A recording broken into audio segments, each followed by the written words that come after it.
Hello everyone, welcome back to my YouTube channel Apna विद्यालय।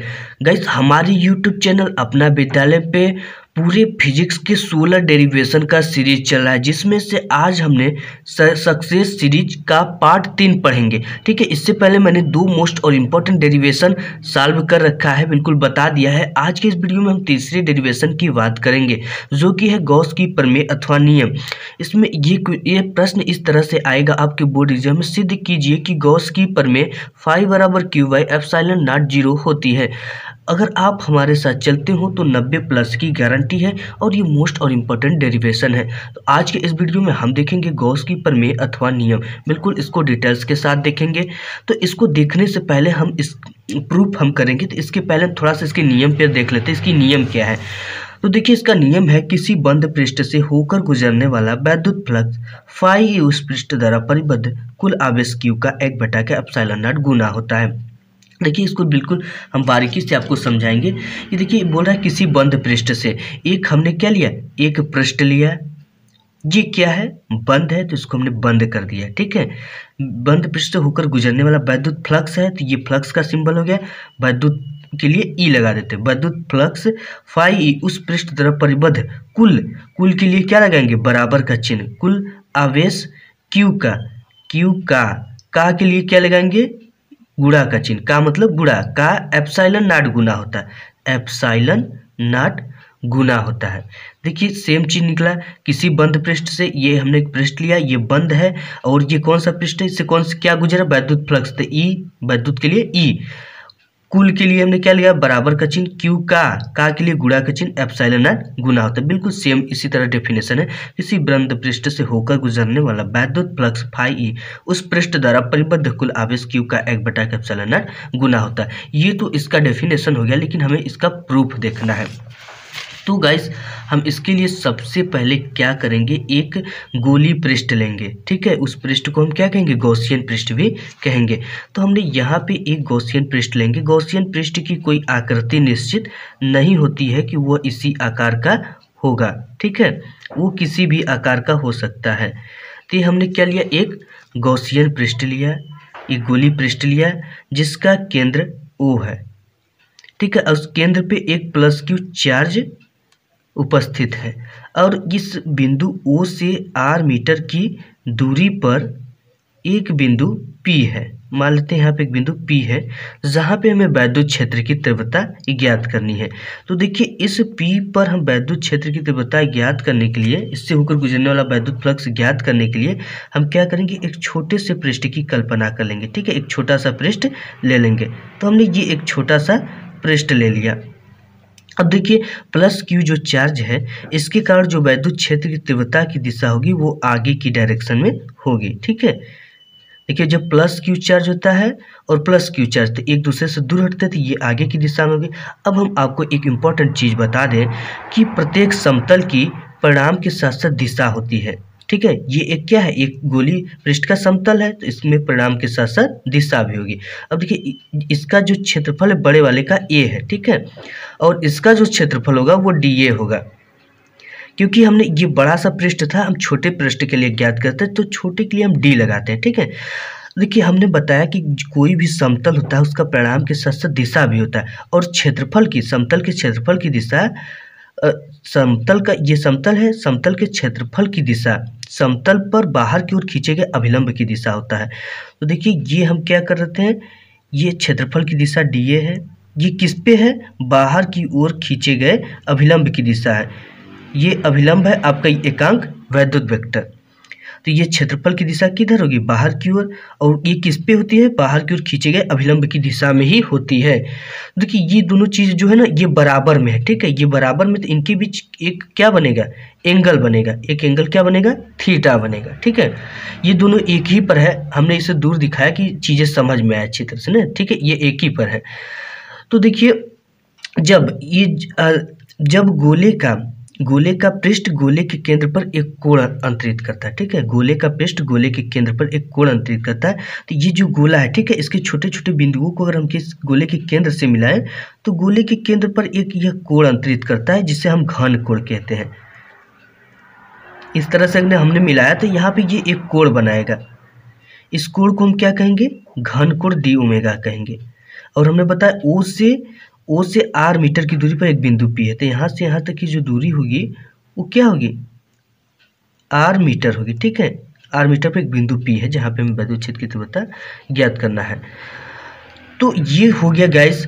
अब देखिए जो क्षेत्रफल डीए है वो इसकी त्रिज्या के वर्ग के व्युत्क्रमानुपाती होता है। तो देखिए डी ओमेगा इक्वल होता है डी ए अपान त्रिज्या आर के वर्ग के ये व्युत्क्रमानुपाती होता है। ठीक है, ये क्षेत्रफल। तो हमने बताया कि इसका जो स्मॉल क्षेत्रफल है, ये त्रिज्या आर के वर्ग के व्युत्क्रमानुपाती होता है। D omega equal D A R का स्क्वायर। ठीक है, ये हो गया। अब देखिए डी ओमेगा बराबर ये हो जाएगा डी ए कॉस थीटा। इसके बीच कोई ना कोई एक एंगल बन रहा है, वो क्या है, कॉस थीटा है, कॉस थीटा अपान आर का स्क्वायर। ये हो गया। अब देखिए हम क्या करेंगे कि ये तो एक छोटे से पृष्ठ के लिए था।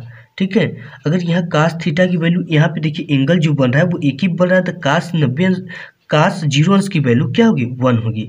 तो यहाँ से अगर हम देखें तो D omega equal D A upon R का स्क्वायर, हम यहाँ पे लिख देंगे कि कॉस थीटा बराबर 90 डिग्री रखने पर, तो यहाँ 1 हो गया कास 90 का वैल्यू। तो यहाँ से अगर ये छोटे से पृष्ठ के लिए अगर हम संपूर्ण पृष्ठ के लिए निकालें, संपूर्ण पृष्ठ के लिए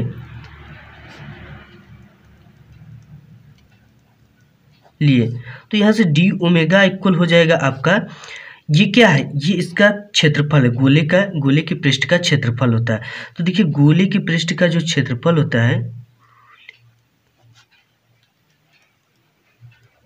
पृष्ठ का क्षेत्रफल का जो सूत्र होता है वो होता है 4 पाई आर का स्क्वायर, ये होता है। ठीक है, तो यहाँ पे हम रख देंगे 4 पाई आर का स्क्वायर अपान आर का स्क्वायर। आर के स्क्वायर से आर का स्क्वायर कट गया, तो आपका आ गया डी ओमेगा बराबर क्या आ गया, 4 पाई। ये चीज़ें आ गई। ठीक है, इसको हमने क्यों निकाला, क्योंकि इसका काम है, बिल्कुल हम आपको बिल्कुल डिटेल्स में बता रहे हैं। ठीक है, डी ओमेगा इक्वल 4 पाई। अब देखिए हम गॉस का नियम हमने क्या पढ़ा, फाई बराबर क्यू बाई एप्सिलॉन नॉट, इसको हमें प्रूफ करना है। ठीक है, तो देखिए हम जानते हैं कि पृष्ठ ए से परिबद्ध कुल वैद्युत फ्लक्स, पृष्ठ ए से गुजरने वाला वैद्युत फ्लक्स, पृष्ठ ए से जो गुजर रहा है वैद्युत फ्लक्स, उसके बारे में गणना करेंगे। तो हम जानते हैं कि वैद्युत फ्लक्स फाई ई बराबर ई डॉट डी ए के गुणनफल को वैद्युत फ्लक्स कहते हैं। ठीक है, वैद्युत फ्लक्स यानी कि वैद्युत बल रेखाओं की संख्या की माप होती है। तो देखिए यहाँ पे E है और DA, इसी के गुणनफल को वैद्युत फ्लक्स कहते हैं। तो फाई बराबर ई डी ए हमने रख दिया। ठीक है, अब देखिए फाई बराबर ई डी ए, इस डाट को हटाएंगे तो यहाँ पे कॉस थीटा लग जाएगा, तो कुछ यूँ होगा, ये फाई ई बराबर E D A cos theta. अब देखिए इनके बीच जो एंगल बन रहा है वो 0 अंश का बन रहा है। ठीक है, क्योंकि हमने बताया कि ये सीधे होती है और ये भी सीधा होता है, हमने केवल इसको दिखाया है। तो इनके बीच जो एंगल बनेगा वो कास 0 अंश बनेगा, कास 0 अंश की वैल्यू 1 होती है। तो यहाँ पे हम पुट कर देंगे, आपका फाई ई इक्वल हो जाएगा ई डी ए, और यहाँ पे रख देंगे कास 0 अंश की वैल्यू 1, कास 0 अंश की वैल्यू क्या होती है, 1 होती है। तो यहाँ पे हमने पुट कर दिया।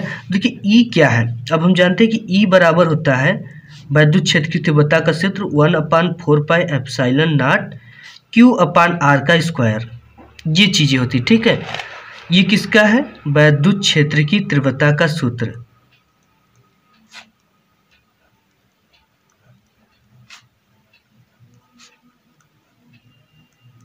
ये होता है। ठीक है, तो इसके जगह पे इसको उठाकर हम इसकी ई की जगह पे पुट कर देंगे, तो हमारा क्या आ जाएगा, फाई ई बराबर 1/4 pi epsilon naught Q upon R का स्क्वायर, और क्या है, डी ए है। ठीक है, ई की वैल्यू ने रख दिया, फिर बचा डी ए,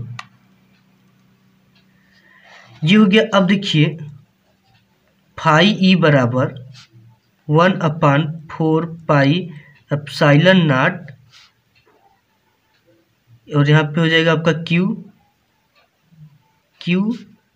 बटे यहाँ पे डी ए अपान आर का स्क्वायर। ठीक है, तो यहाँ पे हमने देखिए डी ए अपान आर का स्क्वायर की जगह पे क्या है, डी ओमेगा है। ठीक है, D A upon R square की जगह पे डी ओमेगा, तो इसको पुट कर देंगे। तो यहाँ पे अगर हम पुट करते हैं तो हमें मिलता है फाई ई बराबर 1/4 पाई एप्सिलॉन नॉट, और यहाँ पे हो जाएगा क्यू आपका है, और इसकी जगह पे हम क्या पुट कर देंगे, डी ओमेगा।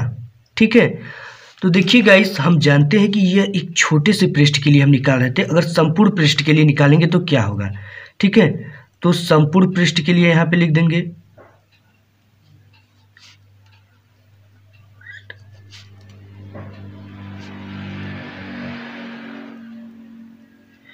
तो देखिए संपूर्ण पृष्ठ के लिए अगर हम निकालेंगे, देखिए हमें संपूर्ण पृष्ठ के लिए निकालना है, तो फाई ई बराबर आपका हो जाएगा 1/4 पाई एप्सिलॉन नॉट, यहाँ पे क्या है क्यू। ठीक है, क्यू, इसका क्या कर देंगे, इंटीग्रेशन कर देंगे, इंटीग्रेशन डी ओमेगा, ये हो गया। अब देखिए डी ओमेगा का इंटीग्रेशन करेंगे तो डी ओमेगा की जगह पे हम क्या रख सकते हैं, यहाँ पे देखिए हमने निकाला था डी ओमेगा की जगह पे हमने क्या निकाला था, 4 पाई, तो इसको हम क्या कर देंगे, यहाँ पे पुट कर देंगे। तो यहाँ से हो जाएगा आपका फाई ई बराबर 1/4 पाई एप्सिलॉन नॉट क्यू हो जाएगा यहाँ पे, और इसकी जगह क्या हो जाएगा 4 पाई। ठीक है, तो 4 पाई से 4 पाई क्या हो गया, कट गया, तो आपका फाई ई बराबर आ गया, ये बचा क्यू ऊपर, क्यू बटे के यहाँ नीचे क्या बचा, एप्सिलॉन नॉट। तो यही आपका क्या है, गॉस की प्रमेय। ठीक है, यही क्या है आपका, गॉस की प्रमेय। तो देखिए किसी बंद पृष्ठ से होकर गुजरने वाला वैद्युत फ्लक्स फाई उस पृष्ठ द्वारा परिबद्ध कुल आवेश क्यू का 1/के एप्सिलॉन नॉट गुना होता है। वीडियो कैसी लगी, अगर वीडियो पसंद आए तो वीडियो को सबसे पहले लाइक करिएगा। मिलेंगे एक नए वीडियो में, तब तक के लिए धन्यवाद।